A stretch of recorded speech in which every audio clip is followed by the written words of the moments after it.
চার দিলেন না প্রাইস 30 হইছে সমস্যা নাই ওই দিতে হবে কাট করতে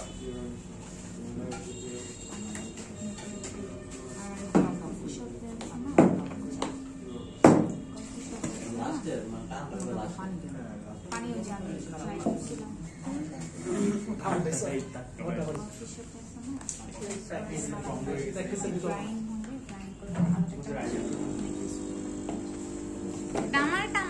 সমস্যা নেই আপনাকে দুধ দিলাম বললাম এটা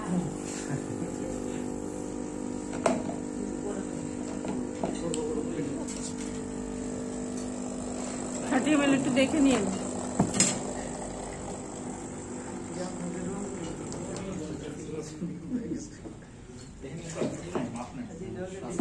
এটার ভিতরে মিল্ক নিতে পারতেন যে মিল্ক যেটার ভিতরে ছিল ওটার ভিতরে পরিমাণ করে কারণ এখানে তো দেওয়াই আছে কতটুকু নিচ্ছেন মিল্ক 250 ml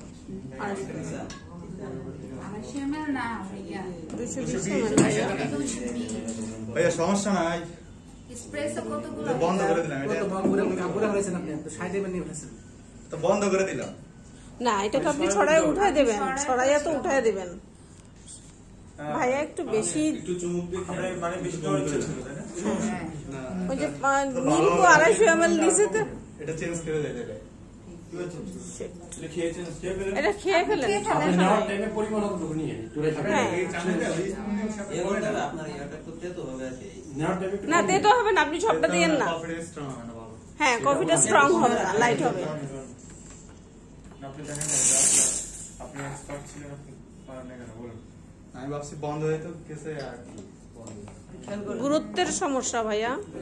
কারণ ওনাকে আমি বলছি 220 ml মিল্ক নেওয়ার জন্য উনি 250 ml মিল্ক নিছে তার মানে ওই পরিমাণ এসপ্রেসো নিছেন এইখানে তো আপনার মিল্ক মেজারমেন্টটা নাই যে আপনারটা আমি কি করব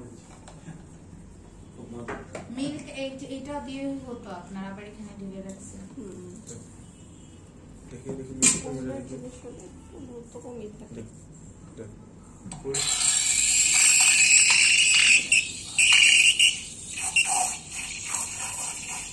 এটা হচ্ছে আমার জানা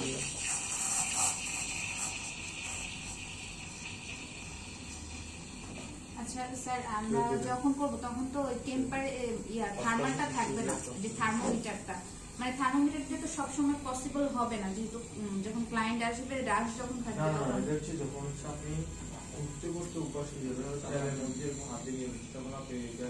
অনুমান করে দিতে পারবেন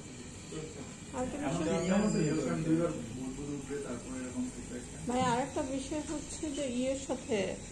যে কি যেন ফোম যেটা হচ্ছে এটার সাথে তো গরমের সম্পর্ক আছে তো আমরা তখন দেখলে তো অন্তত বুঝতে পারবো যে এটুকু ফোম হয়েছে দ্যাট মিনস এতটুকু গরম হয়েছে সেখানে হয়তো আপনি হাত দিয়ে ধরে ওই কাপড় কিন্তু ফোম আপনার গরম পানি এর আগে করতে হবে হাত দিয়ে ধরে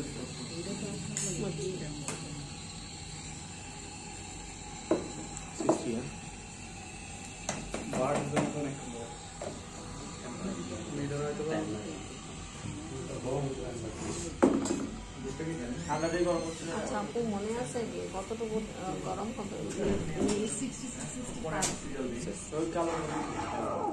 কালো বিচের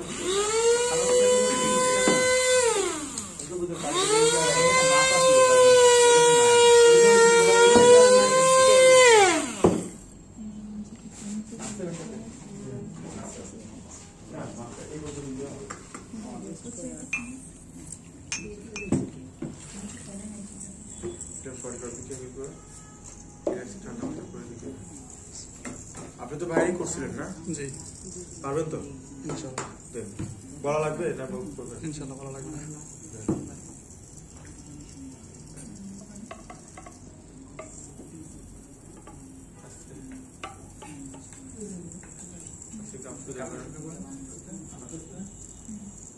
সুন্দর হয়েছে এক্সেলেন্ট হয়েছে